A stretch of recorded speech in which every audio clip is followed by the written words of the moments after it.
안녕하세요, 반갑습니다. 오늘 분석할 QQQ는 한국인이 가장 많이 투자한 대표적인 미국 성장형 ETF입니다. 무려 1조 원이 넘는 한국인의 자금이 투자된 이 ETF의 투자 알고리즘을 소개하고 총 7가지 항목에 기반해서 저번에 살펴본 SPYG와 비교하면서 어느 ETF가 더 좋을지 살펴보겠습니다. 또 마지막에는 QQQ의 투자 대안이 될 수 있는 ETF를 소개하고 많은 분들이 SPYG에 대해 가지고 있는 오해도 풀어드리겠습니다. QQQ는 1999년 3월에 출시된 패시브 ETF로 지금까지 약 22년 운영되었습니다. 운용 수수료는 0.2%로 패시브 치고는 살짝 높으며 200조 원이 넘는 큰 규모입니다. 분기 배당을 지급하고 배당 수익률은 0.5% 미만으로 굉장히 낮은 편인데요.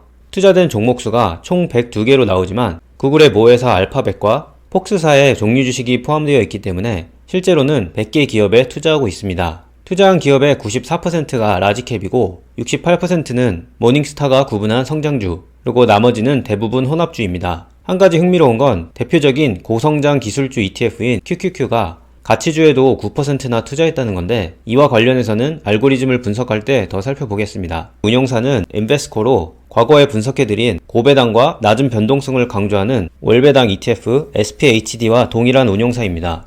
인베스코는 QQQ가 가장 혁신적인 기업들에 투자하기 위한 방법이라고 강조하면서 나스닥 100을 벤치마크 인덱스로 삼는다고 하는데요. 또한 QQQ에 투자할 만한 이유로 지난 15년간 313개의 라지캡 성장 ETF 중 가장 좋은 퍼포먼스를 기록했다는 것, 단 한 개의 ETF로 100개 종목에 투자할 수 있다는 것, 그리고 미국에서 두 번째로 높은 유동성을 강점으로 내세우고 있습니다. 그럼 지금부터 QQQ의 벤치마크 인덱스가 어떠한 알고리즘으로 운영되는지를 자세히 보겠습니다. 먼저 투자 유니버스는 나스닥 글로벌 셀렉트 마켓 또는 나스닥 글로벌 마켓에 상장되어 있는 종목들 전체인데요. 먼저 나스닥 자체를 간단히 소개해드리면 이렇게 크게 3개의 시장들로 구성되어 있으며 이 중 상장 요건이 상대적으로 까다로운 이 2개 부분에 QQQ의 투자 유니버스가 구성되는 것이죠. 참고로 나스닥 시장에 상장된 모든 종목은 총 3097개인데 이 중 GSM이 1200, GM에 1450개 종목이 포함됩니다. 이처럼 QQQ가 나스닥 시장에 상장된 종목들에만 투자하는 것은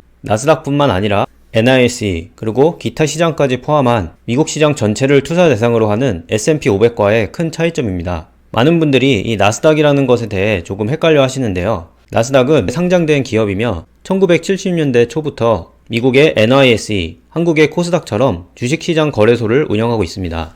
나스닥은 NYSE보다 더 적은 비용과 더 관대한 상장 조건 때문에 돈이 부족하고 영업기간이 짧은 테크 기업들이 IPO의 발판으로 많이 활용하고 있고, 이렇게 상장된 기업들이 오늘날의 거대한 마이크로소프트, 애플, 아마존이 된 것입니다. 나스닥은 거래소를 운영한 것 외에도 나스닥 컴포짓, 나스닥 100 같은 인덱스를 만들어서 관리하고 있습니다. 정리하자면 오늘 분석하는 QQQ는 나스닥 시장에 상장된 종목들만 편입하는 나스닥 100 인덱스를 추종하는 패시브 ETF라는 겁니다. QQQ는 아까 보신 2650개 기업 중에서 100개 기업만 선정해서 투자하는데, 이 선정 조건과 알고리즘은 공시 자료에 상세히 나와 있습니다. 아주 간단히 요약하면 그냥 시가총액이 높은 100개 기업에 투자한다라고 이해하시면 될 것 같아요. 한마디로 시가총액이 크면 그게 성장주든 가치주든 상관없이 QQQ가 투자한다는 것이죠.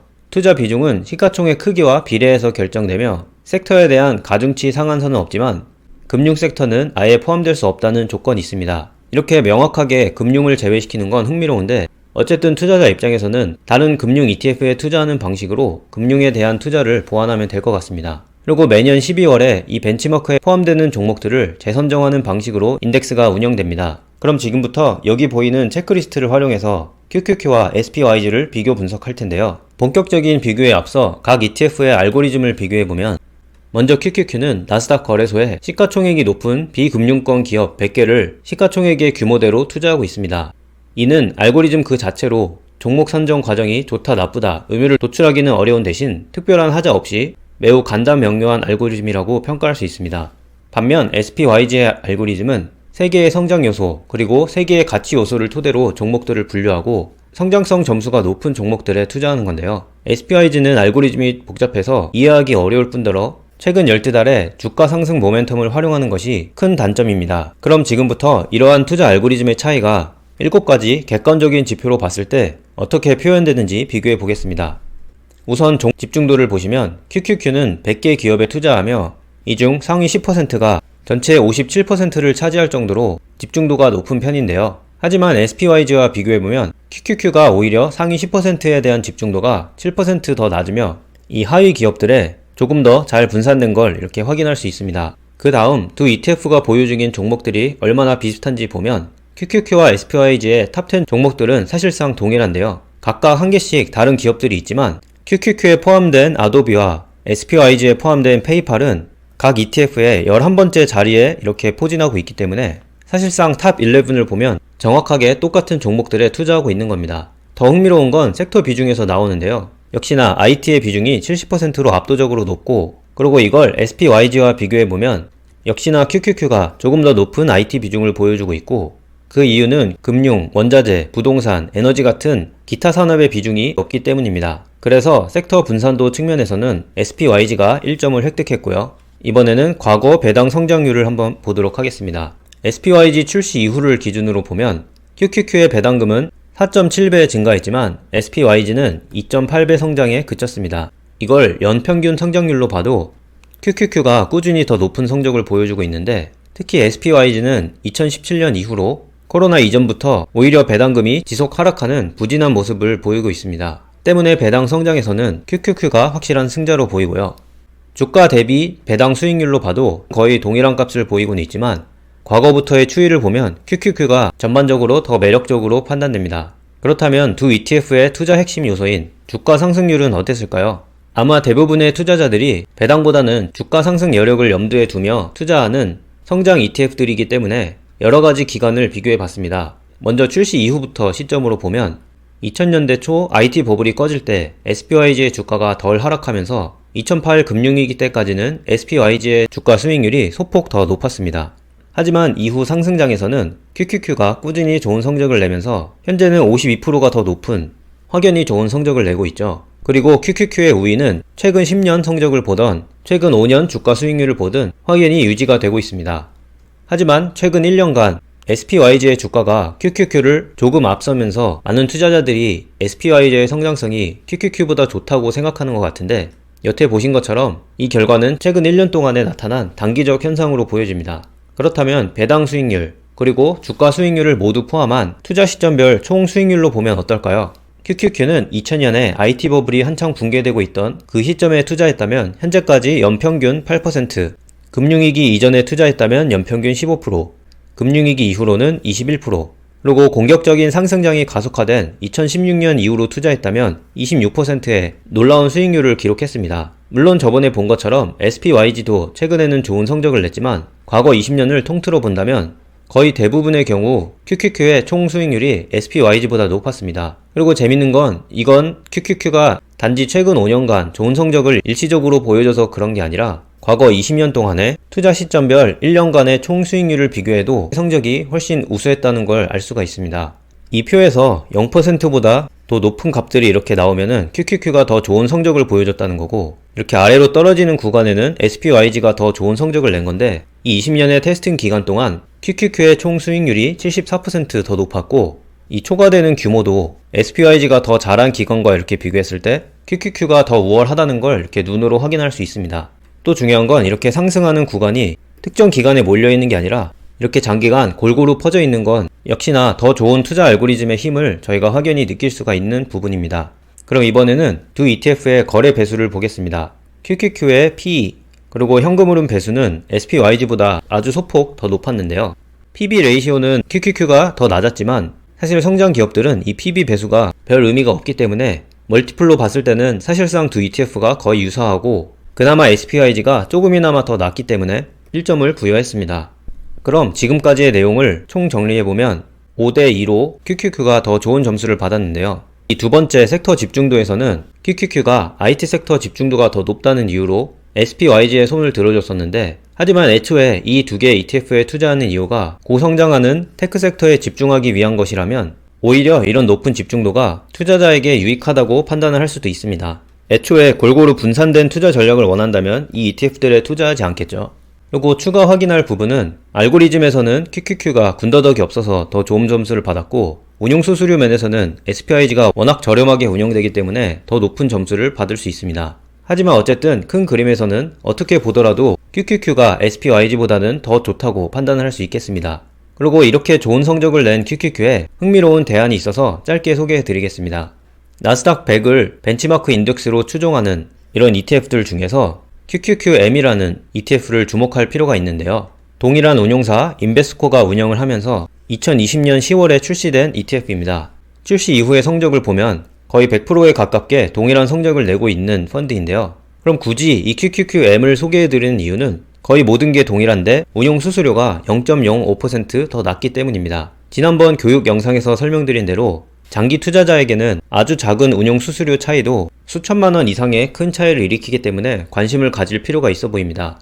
그럼 인베스코 운용사는 왜 굳이 더 저렴한 이 QQQM을 출시했을까요? 내막을 조사해보니 인베스코는 QQQ 투자에 관심이 있는 투자자들을 더 넓게 모집하기 위해서 수수료를 낮추면서까지 QQQM을 출시한 것입니다. 어차피 운용사 입장에서는 동일한 벤치마크 인덱스를 운용하는 상황인데 하나 더 출시하면 규모의 경제 덕분에 추가적인 비용은 사실상 없기 때문이죠. 하지만 이 두 개의 ETF는 운용 수수료 외에도 운용 규모 차이가 약 80배나 나기 때문에 유동성에서 꽤 차이가 벌어집니다. 그리고 이런 유동성 차이 때문에 비드 애스크 스프레드가 벌어지는데요. 근데 이 스프레드의 차이는 고작 0.01%로 운용 수수료 차이인 0.05%보다는 훨씬 작습니다. 매일같이 엄청나게 큰 규모의 매수 매도를 체결하는 기관 투자자라면 모를까 장기적인 관점으로 QQQ를 투자하는 분들에게는 QQQM이 너무나 당연하게 더 좋은 선택으로 보여집니다. 그럼 이제 QQQ의 장단점을 정리해 보려고 하는데요. 지금까지 영상이 유익하셨다면 구독과 좋아요 부탁드립니다. 먼저 장점으로는 고성장하는 대형 IT에 집중해서 투자하고 싶은 투자자들의 니즈를 깔끔하게 반영해주는 기본에 충실한 알고리즘에 있고요. 높은 주가 수익률, SPYG와 비교해서도 75% 확률로 더 높은 총 수익률을 내고 있고, 마지막으로 패시브 ETF 평균보다 낮은 수수료를 가진 QQQM이라는 투자 대안이 있다는 게 장점들입니다. 하지만 단점으로는 테크 기업에 집중하다 보니 높은 거래 배수, 그리고 낮은 배당 수익률이 되겠습니다. 이번 비교 분석은 많은 구독자분들이 댓글로 요청해 주셔서 진행하게 되었는데요. 아마 투자자분들은 여기 보이는 것처럼 두 ETF의 상위 종목이 거의 동일하고 둘 다 현재 IT 투자 비중이 높아서 단순하게 거의 동일한 전략의 ETF라고 판단한 것 같습니다. 하지만 저희 수트 채널의 영상을 꾸준히 보신 분들은 이미 깨달으셨겠지만 QQQ와 SPYG는 완전히 다른 ETF들입니다. 이렇게 말씀드리는 이유는 결국 패시브 ETF 투자의 핵심은 그 투자 알고리즘에 있는데 이 펀드들의 알고리즘이 완전히 다르기 때문이죠. 먼저 투자 유니버스만 봐도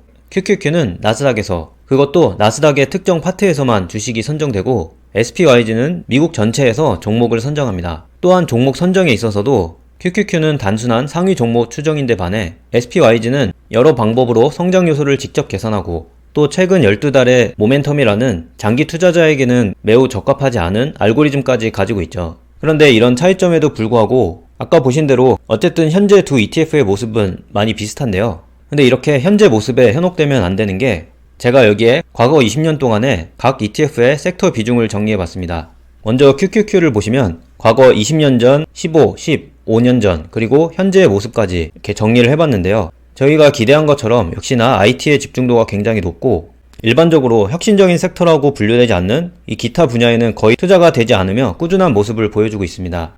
하지만 오른쪽에 SPYG를 보면 상당히 다른 모습을 보여주는데요. 현재는 IT 비중이 역시나 높게 나타나지만 항상 그랬던 건 전혀 아닙니다. 예를 들어서 15년 전 데이터를 보시면 IT 비중이 고작 20%밖에 되지 않고 또 QQQ에서는 집중하지 않는 이런 섹터들에 현재만 투자 비중이 낮을 뿐이지 과거에는 상당히 꾸준하게 그리고 의미 있는 비중이 분산 투자되었던 걸 확인할 수가 있습니다. 그리고 이러한 차이점은 역시나 과거 20년간의 탑5 종목들을 이렇게 나열해보면 더 분명하게 드러나는데요. QQQ의 과거 20년 동안의 상위 종목은 애플, 마이크로소프트, 구글, 아마존, 테슬라, 페이스북, 오라클, 인텔, 시스코, 퀄컴 모두 충분히 기대할 만한 IT, 테크, 통신 기업들 위주로 구성되어 있습니다. 하지만 SPYG는 최근 5년간은 역시나 비슷한 테크 기업들을 보유하고 있지만 과거 20년, 15년, 10년 전으로 되돌아가면 코카콜라, 잔슨앤존슨, P&G, 월마트, 화이자, GE 같은 현재의 SPYG 그리고 과거 QQQ와 비교했을 때는 완전히 다른 그런 상위 종목들을 보유하고 있습니다.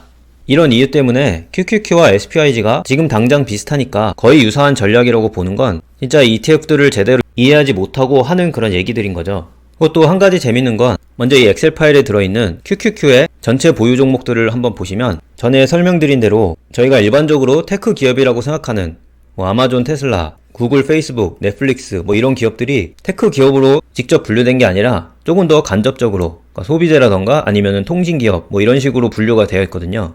한마디로 소비재나 혹은 커뮤니케이션으로 분류된 기업들을 저희가 좀 더 일반적으로 생각하는 테크 기업으로 분류해서 볼 필요가 있다는 겁니다. 이 상위 종목들만 그런 게 아니라 좀 아래로 내려와 보셔도 예를 들어서 부킹홀딩스, 중국의 JD.com, 대표적인 이커머스 기업 중 하나죠.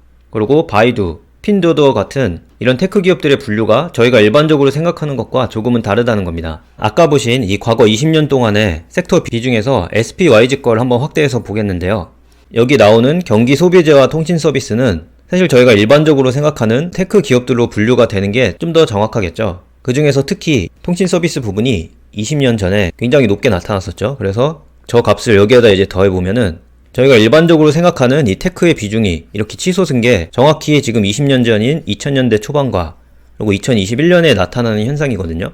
근데 SPYG의 알고리즘에 모멘텀이라는 요소가 들어있기 때문에 그러니까 최근에 오른 종목에 더 집중적으로 투자하는 그런 성향을 가진 거죠. 그러니까 이렇게 테크 기업 비중이 압도적으로 60, 거의 70에 가까울 정도로 이렇게 올라가는 상황이라면 해당 섹터로의 버블이 심화되고 있는 거 아니냐 이렇게도 저희가 유추를 해볼 수가 있습니다. 왜냐하면 좀 더 정상적인 상황이라면 이렇게 기타 섹터들에도 어느 정도 비중이 분산 투자돼야 되는데 지금 점점 모든 자금들이 IT 쪽으로만 집중되고 있다는 거예요. 그리고 이거는 최근에 올려드린 이 버블 체크리스트라는 영상에서도 AW가 현재 판단하고 있는 시장의 상황과 일맥상통한 거죠. 미국 주식시장 전체적으로 봤을 때는 완전 버블이라고 볼 정도는 아니지만 이 테크 섹터는 조금 조심해야 될 필요가 있다 이런 결과가 나왔었는데 그거를 저희가 이 SPYG의 과거 섹터 비중 트렌드를 보면서도 간접적으로 이렇게 확인을 할 수 있는 흥미로운 상황인 것 같습니다. 결론을 내려보면 QQQ는 고성장 IT에 투자하고 싶은 투자자의 니즈를 잘 반영하고 있고 QQQ 대신 QQQM을 투자하면 될 것 같다는 거고요. 그리고 SPYG는 각자의 판단이 결국에는 다 다르겠지만 저 같은 경우는 SPYG는 전혀 투자하진 않을 것 같습니다. 오늘도 공부하느라 수고 많으셨고 앞으로도 분석을 원하시는 ETF나 미국 리츠가 있다면 댓글로 남겨주세요. 시청해주셔서 감사합니다.